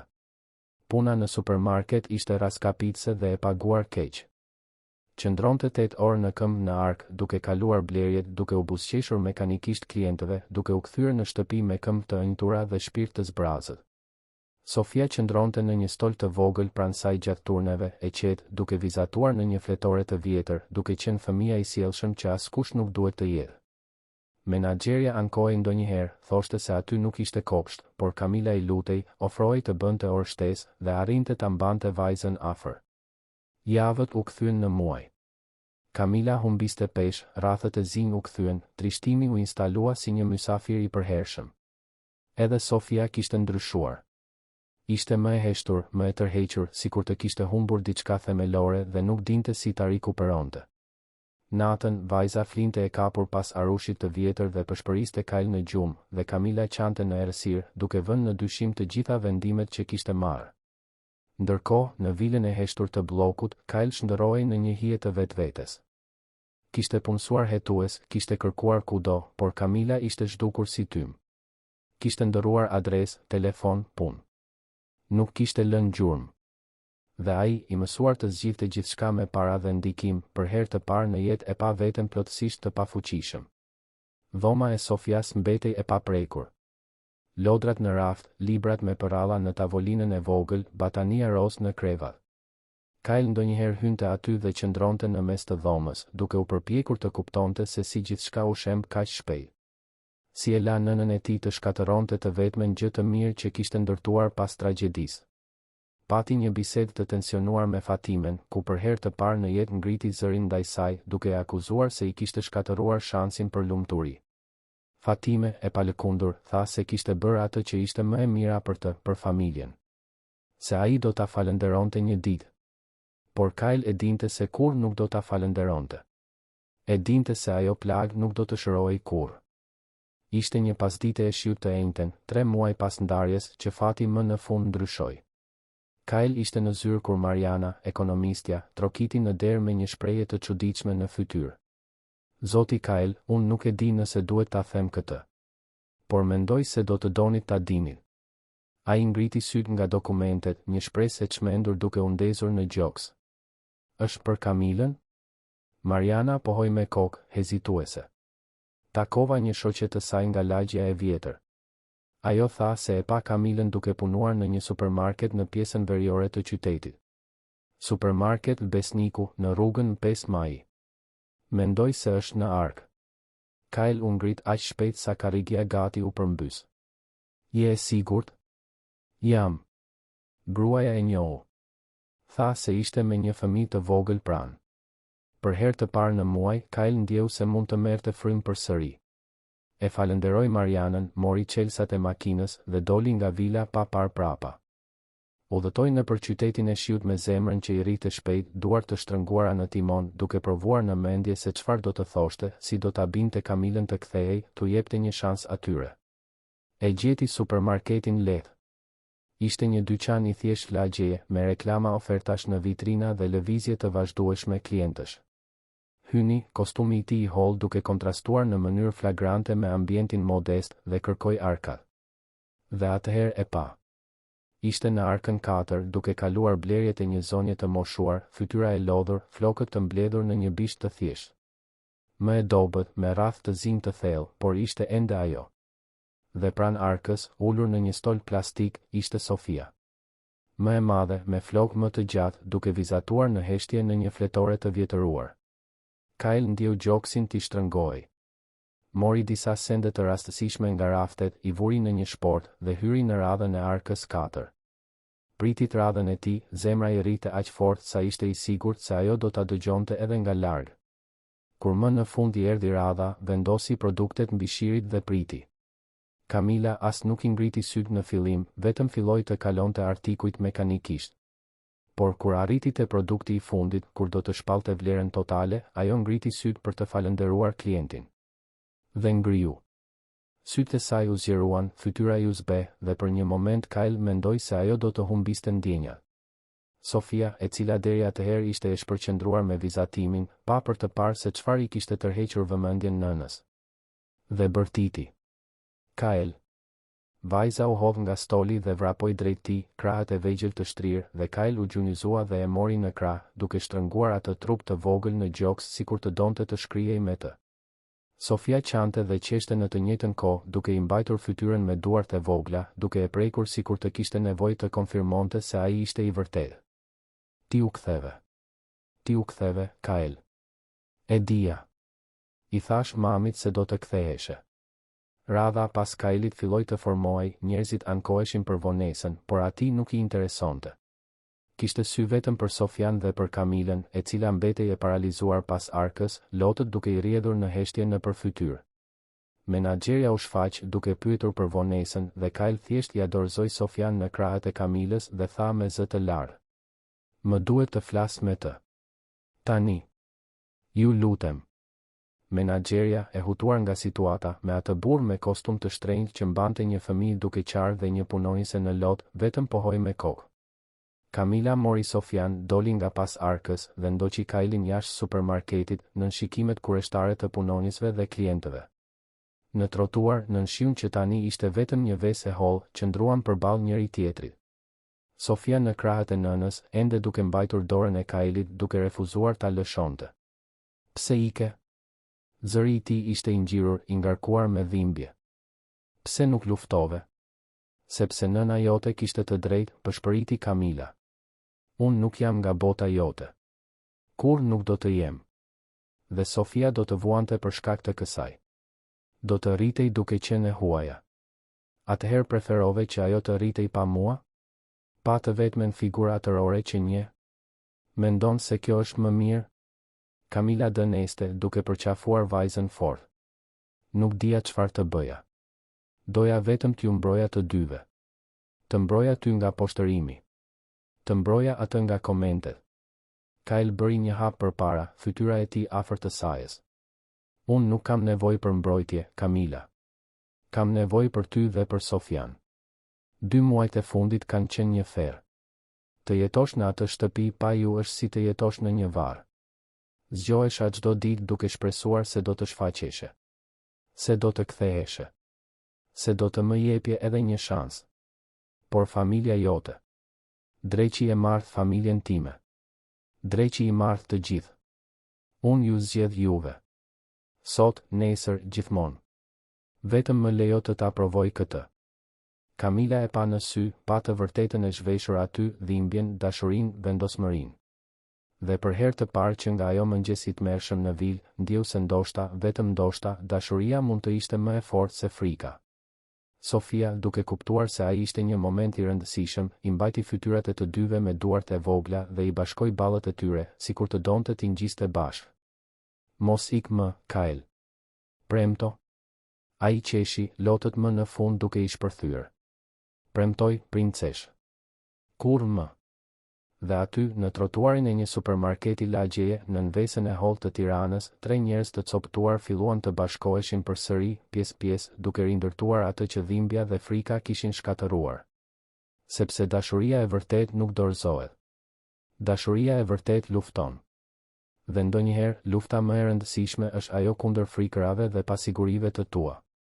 Vendimi për t'u kthyer nuk u mor aty, në trotuarin e supermarketit, në emocionin e ribashkimit. Kamila ende kishte frikë, ende mbante fjalët e Fatimes si gjëmba të ngulura në zemër. Por Kyle nuk u dorëzua. Kërkoi vetëm një gjë, që ajo t'i jepte një shans për të provuar se ishte I gatshëm të përballonte çdo stuhi pranë saj. Që ta linte të luftonte. Në ditët në vijim, Kyle shfaqej në supermarket çdo ditë. Blinte gjëra të rastësishme vetëm për të kaluar nëpër arkën e saj, bisedonte disa minuta kur lëvizja e lejonte, I sillte dhurata Sofias. Lule për Kamilën, të cilat ajo I merrte me faqe të skuqura dhe protesta të pëshpëritura se ishte në punë. Ai nuk I kushtonte rëndësi shikimeve kurioztare të punonjësve të tjerë, komenteve që qarkullonin. I interesonte vetëm ajo. Dhe dalë nga dalë, Kamila ndjeu mbrojtje të shembeshin. Si ti rezistoje dikujt që përshkonte qytetin çdo ditë vetëm për ta parë për 5 minuta? Si të mbaje distancë nga një burr që gjunjëzoi në dyshemen e korridorit të supermarketit për të luajtur me vajzën e saj, plotësisht I pavetëdijshëm për shikimet e klientëve dhe punonjësve? Si të mos dashuroheshe edhe më shumë me dikë që tregonte në çdo gjest se dashuria ishte më e rëndësishme se opinioni publik? Ishte një të premte, 2 javë pas ribashkimit, që Kamila më në fund u dorëzua. Kyle e priti në fund të turnit me Sofian që flinte në krahët e tij, vajza e raskapitur pas një dite të gjallë. Ai ofroi ta çonte me makinë dhe Kamila pranoi. Gjatë rrugës, ndërsa udhëtonte nëpër rrugët e qytetit, Kyle foli për planet e tij. Dua që të kthehesh. Jo si punonjëse. Si pjesë e jetës sime. Dua ta zyrtarizoj këtë, Kamila. Dua që të gjithë ta dinë se ti je e rëndësishme për mua. Se Sofia është e rëndësishme. Se ne jemi një familje. Kamila pa nga dritarja, duke vëzhguar qytetin që kalonte, zemra e shtrënguar. Familja jote kur nuk do të pranoj. Atëherë do t'i bëj të pranojnë. Ose të paktën të respektojnë. Por nuk do t'a fshe më atë që ndjej. Nuk do t'a lë më frikën të diktoj jetën time. Ai e ndaloi makinën para konviktit ku jetonte Kamila dhe për herë të parë pa nga afër realitetin e saj. Lagja e varfër, shtëpitë e grumbulluara, ujërat e zeza që rridhnin në hendek, fëmijët zbathur që luanin në rrugë. Dhe e kuptoi, ndoshta për herë të parë vërtet, se nga vinte ajo humnerën që ndante botët e tyre. Dhe megjithatë, nuk ndryshoi mendje. Nuk ke nevojë të jetosh më këtu. Ju të dyja mund të ktheheni me mua. Sot. Tani. Kamila hezitoi, por diçka brenda saj, diçka që ishte mbytur nga frika, më në fund u çlirua. Pranoi. Me kushte, me rezerva, por pranoi. Sepse të dashuroje pa luftuar ishte vetëm të kishe frikë të maskuar si dashuri. Dhe ajo ishte e lodhur duke pasur frikë. Kthimi në vil ishte diskret, por përfundimtar. Këtë herë, Kamila nuk do të zinte dhomën e punonises apo dhomën e improvizuar të Sofias. Kyle i ofroi suitën pranë të tijes, një deklaratë e qartë qëllimesh. Kamila, ende me turp, pranoi, duke vendosur që Sofia do të flinte me të derisa gjithçka të stabilizohej. Ai ra dakord, duke respektuar kohën e saj, ritmin e saj. Punonisit e vilës reaguan në mënyra të ndryshme. Mariana, gjithmonë dyshuese, mbajti distancë, por ndaloi komentet dashakeqe. Drita, kuzhinierja amësore, e përqafoi Kamilën dhe i përshpëriti se gjithmonë kishte bërë tifo për të. Gjergji, roja, vetëm pohoi me kokë në shenjë miratimi. Në fund të fundit, ishte e pamundur të mos vëreje se sa ndryshe ishte Kyle që kur ato ishin kthyer. Më i lehtë, më njerëzor, më i gjallë. Sofia u kthye të ishte fëmia i gëzuar i mëparshëm. Vraponte nëpër korridore, luante në kopsht, shpërndante lodra kudo. Vila, që më parë dukej si një muze i ftohtë dhe i patëmet, tani kishte jetë. Kishte të qeshura. Kishte rëmuj. Kishte dashuri. Por Kyle e dinte se duhej të përballej me të pashmangshmen. Nuk mund ta shtynte përjetësisht. Duhej t'i prezantonte Kamilën dhe Sofian formalisht familjes, jo si turp apo sekret, por si pjesë thelbësore të jetës së tij. Dhe këtë bëri. Caktoi një drekë në vil për një të diel. Ftoi nënën, motrën Lira dhe kunatin Tarikun. Mesazhi ishte i qartë, nuk ishte një kërkesë për opinion, ishte një prezantim. Ata do të vinin ose jo, por vendimi i Kailit ishte marrë tashmë. Në ditën e caktuar, Kamila ishte më nervoze se kurrë. Kishte veshur një fustan të thjeshtë por elegant që Kyle kishte insistuar t'ia blinte, i kishte krejur flokët me kujdes, i kishte vënë një fjongo roz Sofias. Dridhej nga duart e këmbët kur azilja e interfonit duke njoftuar ardhjen e të ftuarve. Kyle i mbajti duart fort. Merr frym. Unë jam këtu. Nuk do të lejoj askëm të poshtëroj. Më beso. Ajo pohoi me kokë, duke gëlltitur nyjen në fy. Mori Sofian në krah, më shumë për t'u qetësuar se sa për të mbrojtur vajzën, dhe priti në dhomën e ngrënies ndërsa Kyle shkoi të priste familjen. Fatime hyri e para, me të njëjtin qëndrim mbretëror si gjithmonë, sytë e ftohtë duke skanuar ambientin. Lira, motra e Kailit, ishte më e re, rreth të 30-tave, me flokë të gjatë dhe një shikim më shumë kureshtar se sa armiqësor. Tariku, kunati, një burr i gjatë dhe serioz, duke i sikletosur me gjithë situatën. Kyle i çoi në dhomën e ngrënies, ku Kamila priste në këmbë, duke mbajtur Sofian. Tensioni ishte i prekshëm, ajri i rëndë. Fatime u ul në krye të tavolinës pa përshëndetur askënd, një gjest i qëllimshëm për buzjeje. Lira dhe Tariku u ulën më pas, duke shkëmbyer shikime të sikletshme. Kyle qëndroi në këmbë, duke u pozicionuar pranë Kamilës. Faleminderit që erdhët. E di që situata nuk është e lehtë, por duhet të bisedojmë. Kamila dhe Sofia janë pjesë e jetës sime tani. Nuk është diçka e përkohshme apo e rastësishme. Është serioze. Shumë serioze. Dhe dua që ju t'i njihni vërtet se kush janë ato para se të gjykoni. Fatime lëshoi një të qeshur të hidhur. Të njohim? Kyle, unë tashmë di gjithçka që më duhet të di. Ajo është një punonjëse që arriti të manipulojë emocionalisht duke përdorur një fëmijë të sëmurë. Është historia më e vjetër në botë. Kyle përplasi dorën në tavolinë, zhurma duke jehuar në përdhom. Mjaft. Mjaft e përsërite këtë gënjeshtër. Ti nuk di asgjë për të. Nuk e di se ajo e fsheu vajzën në bodrum, sepse nuk kishte askënd në botë t'i kërkonte ndihmë. Nuk e di se kaloi ditë të tëra e uritur për të siguruar që vajza të hante. Nuk e di se punoi deri në raskapitje me anemi e sëmur vetëm për të mos humbur punën. Ajo nuk më manipuloi. Ajo më shpëtoi. Më mësoj se çfarë është guximi i vërtetë. Guxim? Fatime u kthye nga Kamila, sytë si brisk. Ti e quan guxim të fshesh një fëmijë në një bodrum të ndyrë?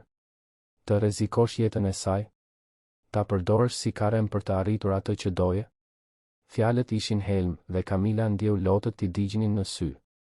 Por para se të mund të përgjigjej, Sofia, e cila deri atëherë ishte e qetë në krahët e nënës, foli me zërin e mbretë dhe të qartë të fëmijëve që ende nuk kanë mësuar të gënjejnë. Mami nuk përdori asgjë. Mami qante natën. Unë e dëgjoja. Ajo qante dhe më kërkonte falje mua. Thoshte se unë meritoja gjëra më të mira. Por ajo bënte më të mirën e saj. Mami është më e mira. Heshtja që pasoi ishte absolute. Lira, e cila deri atëherë kishte mbajtur një shprehje neutrale, e pa mbesën e saj të ardhshme me diçka që dukej si dhëmshuri. Edhe Tariku dukej i sikletosur. Fatime, megjithatë, nuk u dorëzua. Fëmia nuk kupton. Fëmia kupton më shumë se sa imagjinon ti, e ndërpreu Kyle. Dhe ajo ka të drejtë. Kamila është personi më i fortë dhe më i denjë që kam njohur ndonjëherë. Bëri zgjedhje të pamundura për të mbrojtur vajzën e saj. Dhe kur unë i ofrova ndihmë, ajo e pranoi me frikë, me turp, por e pranoi sepse dashuria e saj për Sofian është më e madhe se krenaria. Kjo nuk është dobësi. Është lloji i dashurisë që ti, mami, gjithmonë ke thënë se ishte më e rëndësishmja. Fatime mbylli syt, mori frym thellë. Kur foli përsëri, zëri ishte më i ulët, por ende i ashpër. Dhe çfarë synon? Të martohesh me të? Ta kthesh këtë fëmijë në trashëgimtare të bashajve? Ke menduar për pasojat? Për atë që do t'i bëj kjo reputacionit të familjes? Po, synoj të martohem. Po, synoj të adoptoj Sofian ligjërisht. Dhe po, kam menduar për pasojat. Njerëzit do të flasin. Do të gjykojnë. Por unë interesohem më shumë për lumturinë reale se sa për miratimin e njerëzve që kur nuk e kanë ditur se çfarë është lufta e vërtetë. Lira, e cila kishte qëndruar e heshtur, më në fund foli. Zëri i saj ishte i butë, mendues. Kyle, ke menduar ndonjëherë se ndoshta mami ka frikë jo se kush është Kamila, por se mos të humbet përsëri? Ti qëndrove 2 vjet i mbyllur në zi. 2 vjet pa jetuar vërtet. Dhe tani, pa pritur, e hap zemrën përsëri. Është e frikshme. Për ne dhe për ty Kyle e pa motrën, i habitur nga empatia në fjalët e saj. E di që është e frikshme. Por të qëndroja në vend ishte si të vdisja dalë nga dalë. Kamila dhe Sofia më kthyen në jetë. Dhe unë nuk do të heq dorë prej tyre sepse disa njerëz nuk arrin ta kuptojnë. Fatime u ngrit nga karrigia, qëndrimi ende i ngurtë, por diçka ndryshe në sy. Je i gatshëm të humbasësh familjen për shkak të tyre? Nuk dua të humbas askën. Por nëse është e nevojshme të zgjedh mes miratimit tuaj dhe lumturisë së vërtetë, unë zgjedh lumturinë. Gjithmonë. Matriarkja e pa Kamilën për herë të parë që kur kishte hyrë në dhomë. E pa vërtet, pa lentet e paragjykimit, pa armaturën e arrogancës. Pa një grua të re, të friksuar, por në këmbë. Pa një nën që mbante vajzën e saj me një mbrojtje të egër. Pa diçka që e njohu sepse edhe ajo vetë kishte qenë kështu dikur, kur ishte e re dhe e dashuruar, duke luftuar për t'u pranuar në një familje që e konsideronte tepër të varfër për djalin e tyre. Zëri i Fatimes doli më i ulët, pothuajse i cenueshëm. Nëse vërtet e do, nëse kjo është reale, atëherë përgjigju një gjëje. Çfarë do tek ajo? Mos më thuaj për guximin apo forcën. Më thuaj se çfarë të bën të zgjohesh dhe të mendosh për të. Kyle nuk hezitoi. E dua mënyrën se si e shikon Sofian, sikur vajza të ishte i gjithë universi. E dua që kur nuk kërkoj asgjë për veten, vetëm për vajzën. E dua që qesh me gjëra të thjeshta, që emocionohet me lule shtrydhe, që qanë duke parë filma të thjesht. E dua që më sheh si person, jo si llogari bankare. Dhe e dua që më bëri të besoj përsëri se meritoja të isha i lumtur. A mjafton kjo? Fatime nuk u përgjigj menjëherë. Eci drejt Kamilës, e cila instinktivisht e përqafoi Sofian më fort. Matriarkja u ndal para saj, syt duke e ekzaminuar, vlerësuar. Ti vërtet e do atë? Apo do atë që ai mund të të ofrojë? Kamila mori frym thellë, duke gjetur guxim që nuk e dinte se e kishte. E dua burrin që zbriti deri në bodrumin e shtëpisë së tij dhe preku dyshemen e ftohtë ku fsheha vajzën time. Burrin që gjunjëzohet për të luajtur me bloqe. Burrin që qan duke folur për gruan që humbi dhe nuk ka turp për këtë. Burrin që mund të më kishte pushuar nga puna, por më dha dinjitet. Nuk i dua parat e tij. E dua atë. Dhe nëse nesër ai humbet gjithçka, unë qëndroj. Sepse ajo që ai më dha nuk ka çmim, respekt, shpresë dhe shansin për të ëndërruar përsëri. Heshtja që pasoi ishte e gjatë, e rëndë, plot me të vërteta të pathëna. Dhe pastaj, në mënyrë befasuese, Fatime zgjati dorën. Nuk do të jetë e lehtë. Shoqëria do të flasë. Do të ketë gjykime. Por nëse djali im të ka zgjedhur ty dhe nëse ti vërtet e do siç thua, atëherë do të përpiqem. Nuk premtoj pranim të menjëhershëm, por premtoj të përpiqem. Nuk ishte një përqafim. Nuk ishte miratim total. Por ishte një orë. E brisht, e paqëndrueshme, por ishte fillimi. Kamila shtrëngoi dorën e ofruar, lotët më në fund duke rënë lirshëm. Lira u ngrit dhe e përqafoi vëllain, duke i përshpëritur se ishte e lumtur që e shite të lumtur përsëri. Tariku, i sikletosur me shfaqjet emocionale, vetëm pohoi me kokë në shenjë miratimi.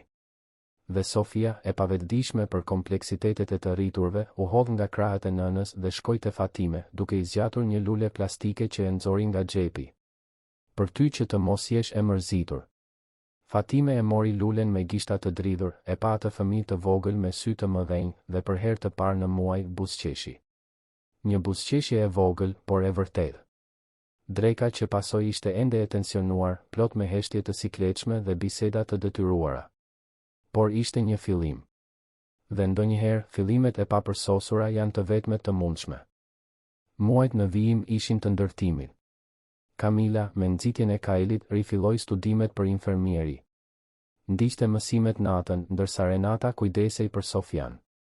Ishte e vështirë të pajtoje gjithçka, por ishte çliruese. Po ndërtonte një të ardhme të sajen, pa u varur vetëm nga bujaria e askujt. Kail, nga ana e tij, filloi ta përfshinte në projektet e fondacionit që kishte krijuar. Përdornin një pjesë të fitimeve të kompanisë së ndërtimit për të financuar programe mbështetëse për nënat beqare në situatë të vështirë. Strehim të përkohshëm, pa kohë ushqimore, kurse profesionale, kopshte.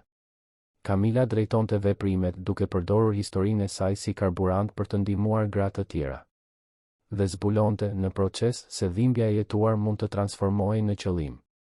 Ishte një pasdite pranvere, me Sofian tashmë 4 vjeç që vraponte në përkopshtin e vilës, që Kyle bëri kërkesën zyrtare. Nuk ishte në një restorant të shtrenjtë apo një udhëtim romantik. Ishte në Bodrum. Në atë Bodrum ku gjithçka kishte filluar. Ai e çoi Kamilën atje, i ambajti duart dhe foli me zë të mbytur. Këtu tregove guximin më të madh që kam parë ndonjëherë. Këtu ndryshoi gjithçka. Dhe këtu dua të pyes, a martohesh me mua? Unaza ishte e thjeshtë, delikate, e përsosur. Dhe përgjigjja e Kamilës, mes lotësh dhe të qeshurash, ishte poja më e lehtë që kishte dhënë ndonjëherë në jetë. Dasma u bë 6 muaj më vonë në kopshtin e vilës. Nuk ishte ceremonia tradicionale që priste familja Basha. Ishte e vogël, intime, me njerëzit që vërtet kishin rëndësi. Sofia ishte shoqëruesja e nuses, duke shpërndar petale roz nëpër rrugë, rrezatuese në fustanin e bardhë. Fatime mori pjesë, u ul në rreshtin e parë, dhe kur Kamila kaloi, i mbajti dorën shkurtimisht. Nuk tha asgjë, por nuk ishte e nevojshme. Gjesti thoshte gjithçka. Adoptimi i Sofias u zyrtarizua një muaj pas dasmës. Në gjykat, kur gjyqtari e pyeti Sofian nëse e kuptonte se çfarë do të thoshte të kishe një baba adoptues, vajza u përgjigj me sinqeritetin brutal të fëmijëve. Kyle ka qenë gjithmonë baba im. Tani është edhe në letër. Nuk kishte sy të thatë në sallë. Vitet kaluan. Kamila u diplomua për infermieri dhe filloi të punonte me kohë të pjesshme në një spital publik, duke u kujdesur për gratë shtatzëna me të ardhura të ulta. Sofia u rrit e shëndetshme, e zgjuar, plot jetë, pa kujtime nga ato ditë urie dhe frike. Vetëm kujtime dashurie, sigurie dhe familjeje. Kyle u transformua plotësisht. Biznesmeni i ftohtë i la vend një burri që qeshte me zë të lartë, që luante në dysheme, që qante në filma, që nuk kishte turp të tregonte dashuri. Vila pushoi se qeni mauzole dhe u bë shtëpi, gjithmonë plot me njerëz, projekte, shpresë. Dhe një natë, vite pas asaj mëngjesi fatal kur gjithçka filloi, Sofia, tashmë 8 vjeç, bëri pyetjen që Kamila gjithmonë e dinte se do të vinte. Mami, si u njohët ti dhe babi? Kamila e pa Kailin, i cili ishte pranë saj në divan, dhe të dy buzëqeshën. Ajo e tërhoqi vajzën në krah dhe i tregoi të vërtetën. Për urinë, për frikën, për bodrumin, për guximin e lindur nga dëshpërimi. Për burrin e ftohtë që mësoi të dashuronte përsëri, për gruan e padukshme që gjeti dinjitet, për një fëmijë që bashkoi dy botë të pamundura. Sofia dëgjoi gjithçka me sy të zgurdulluar, pastaj i përqafoi të dy fort. Atëherë unë ju shpëtova juve? Kamila i aputhi majën e kokës, e emocionuar. Po, dashuria ime. Ti na shpëtove ne. Sepse dashuria e vërtet gjithmonë shpëton. Gjithmonë. Dhe atë natë, në vilën që më parë ishte e ftohtë dhe tani ishte shtëpi, 3 njerëz që dikur ishin të coptuar u përqafuan, të plot, të tërë, të lumtur. Sepse provuan se dashuria mund të kalojë çdo humner. Mund të mposhtë çdo paragjykim. Mund të transformojë bodrumet e errëta në kopshte me lule. Mjafton të kesh guxim për të luftuar. Të dashur dëgjues, shpresojmë që historia e Kamilës, Kailit dhe Sofias t'ju ketë prekur thellësisht zemrën. Nëse jeni emocionuar me këtë udhëtim guximi, dashurie dhe tejkalimi, klikoni butonin e pëlqimit, abonohuni në kanal dhe na tregoni në komente se çfarë ju ka prekur më shumë në këtë histori. Çdo ditë, ne sjellim histori intensive si kjo, që zbulojnë anën më të thellë dhe të vërtetë të shpirtit njerëzor, histori për njerëz të vërtetë që përballen me sfida të pamundura dhe gjejnë forcë aty ku më pak e prisnin.